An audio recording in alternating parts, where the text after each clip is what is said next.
This is Professor Rujo Moreno with an overview of Objective 2 in Chapter 1. It introduces to you the personal financial planning process. It's very, very important to understand that you're going to be making a lot of money over your course of your lifetime. And if you don't have any plans for your money, other people do. So it's much better to have your own plans. Okay. So there are steps that are involved. The first step is probably the most important because it's going to kickstart everything. Define what financial goals you have. We put those in particular plans and figure out strategies on how to achieve them. Then we do it. Implement something needs to do it. And then once we're doing it, we have to periodically evaluate how we're doing. We do that by oftentimes creating financial statements, which you will be doing in Chapter 2, to evaluate how you've been. Are you accumulating more assets? Are you accumulating less debt? Are you accumulating more wealth? Are you reaching those types of goals? And then we have to reevaluate things as time goes on. Okay. So again, the most important thing here is understanding how we define these financial goals. Okay, so simply whatever you want to attain is a financial goal. So whether that's buying a house, buying a car, putting money aside for college, putting money aside to start a business, have some type of financial independence, whatever the goal is, those are very, very important to understand, okay, what they are, because everything starts with the goal, okay? So understanding money is also a very, very important part of the course, because most people look at money in terms of freedom, that they can do what they want to do with their time. And that is very, very important. The highest level of satisfaction, as a matter of fact, with certain levels of professionals that go into certain fields, those that have the most autonomy or freedom to choose how they spend their time and day, have the most satisfaction in their careers. So it makes sense that if you can choose what to do with your day and not worry about things like money, that freedom brings a lot of satisfaction. But it needs a plan. The only way it happens is if it's planned. So one of the things that's important to understand is what money is kind of used for. And for the most part, we want to think about what we call utility. Utility is about satisfaction. What satisfaction takes place when we make a purchase of something, whether that's a good or a service. That level of utility is going to determine a lot. Okay, that's an economic term that needs to be looked at. One of the things I can say in this part of the chapter is psychology of money could be its own course because it's quite important to understand. There are people that have gained lots and lots of money only to want more money because it's sort of like a race, like a game, right? Those with the most toys win. That means that, believe it or not, as wealthy as some people are, they're not happy. That's sort of hard to wrap our people's head around sometimes. Because oftentimes we look at people who are wealthy or well off as happier. The truth is they're not. Okay, a lot depends on the psychology of it. I'd like to put it in a very simple way. You have to understand the concept of what is enough. Okay, at what point are you going to be grateful and satisfied with what you have? At that point, I think happiness comes of it. And you can have that level of happiness whether you're poor, middle class, very wealthy, because you've defined the concept of what is enough. And you are grateful for the things that you have. That gratitude, that understanding that I have enough is very satisfying, and it takes away the comparison issue of I need more, I need more, I need more, because that is what society puts into our heads. It's a competitive advantage of we need more, we need more, we need more. And so there's never enough. Bernie Madoff was, from his legitimate businesses, was a multi-millionaire. He had well over $100 million in wealth, but yet that wasn't enough, because then he started his Ponzi scheme, which he went to jail for. At what point is enough is very important for all of us to think about in this part. Okay, so that's something you have to decide for yourself. Everyone will have a different answer, but that is one of the most important things that you need to think about with your relationship with money. What is enough? When am I going to be appreciative and grateful for the things that I have? Or is it, okay, I've got this, now I need the next thing, now I need the next thing, now I need the next thing? Because if you're on that treadmill, it doesn't end. You'll never have enough, right? The Bernie Madoff story, never enough. Even though he's had $100 million, that's not enough.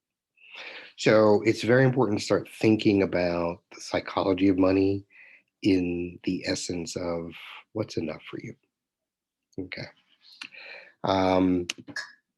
When you're comparing, by the way, I'll just add this, when you're comparing yourself to what others have, and you want what they have, and that's what things like Facebook, Instagram, Snapchat are all about, right? They get you thinking, oh, this person had this experience, or this person has this,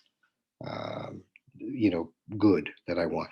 And then it creates this desire that I want it, because I want to post my picture up there, and I want to be seen, and I want other people to want what I have because I want what they have. That's a never ending rat race, and it's sure to lead to extreme disappointment, regardless how much wealth you have. Another thing that this talks about is the importance of money in relationships. If you are a saver by nature, because that's how you were raised, and you are in a relationship with someone who's a spender, I think it's going to be very stressful, to say the least. What you want to do is to make sure that whatever relationships you get into, one of the compatibility things that are important to talk about, believe it or not, is attitudes about money. And being able to discuss things without it being emotional. Are you on the same page? Do you have an agreement, okay, on how to handle this? You got to remember that couples spend hours and hours and hours planning their weddings. Most couples go into debt because they have huge weddings, and so they're starting their new life with a large debt automatically. I can tell you a lot of debt is stressful. And so it's already stressful to have a new relationship, a new marriage. Why not make it more stressful by adding a huge loan? It's not well thought through. And again, it might be about the show and tradition, right? But there's nothing wrong with simpler weddings and simpler ceremonies that don't cost an arm and a leg and that are more meaningful. Everybody's going to be different, but this is going to impact people. This is something you should be able to communicate with a partner. Okay, if you're going to have a partner, financial planning is a part of your life. Okay, so you have to make sure you can talk about these types of things. Now, the types of goals are very, very specific here. We're going to be looking at short-term and long-term goals, and goals are sort of intermediate. But basically, it's super important to understand that there's a variety of financial goals that people have, whether that's, controlling how they live with a budget, saving for retirement, putting together an investment program, minimizing their taxes, making sure they have enough insurance, blah, blah, blah. Tons and tons of goals out there. There's no wrong financial goal. Everyone has different ones, okay? But it's very important to understand that it has to be very, very specific, okay?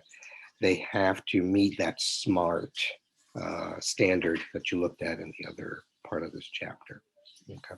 So we're gonna be looking at a couple of examples here. So really important is everything needs a target date. You need to have dates, goal dates or target dates when you're going to get something accomplished. So here's a perfect example. Harry and Olivia are 28. They've been married for 1 year, and they have set aside a financial goal to buy a boat for $3,000 in a future year. This book is a little older, and accumulate a net worth of $20,000 by X year, and accumulate a net worth, have that grow to 50,000 by another year. So these are very, very important types of to understand that these are targets. They have the future in mind. By certain dates, they want to have a certain level of wealth as they grow older. That's important. When you actually set financial goals, you actually look at the long term first. This is what a lot of people, get confused about when you're sitting down with a planner and you're looking at making financial plans. You're actually looking at the long term first. And so, again, long term goals, anything between 6 and 45, 50, 60 years till you're dead, basically, is a long term financial goal. One of the things that you should be thinking about is, because you don't want to work for the rest of your life, setting aside a portion of your salary today so you do not have to work in the future. You're saving some of your salary today to use in the future so you don't have to work. Because regardless whether you're young, you're old, you're always going to need money. You're always going to have some expenses. And so if you spend all of the money you make now and don't save for the future, you're going to have a very poor future. Or you're going to have to work until you're very, very old. And a lot of people don't really want to do that. So that's one of those things that are important. And then, of course, there are short term goals and intermediate term goals. For the most part, short term goals within the year, within the 12-month period. And something intermediate is between that 1 and 6 year period of time. There's an example of a worksheet which you're going to be asked to set some financial goals and give an example. So here are the Taylors. They have their short-term goals listed with their target date and the amount or the cost that they have put down here. They have intermediate goals and they have their long-term goals here. They have prioritized how important each of these goals are to them. They have the target dates listed, which are very, very important. Usually, if it's just the year, it's certainly by the end of that year, they will have this accomplished. And then, how much money they're going to be needing for various things is very important. In some cases, you might not know. And so, but you want to make sure you have as specific a number as possible because you need these to make sure you're setting your goals properly.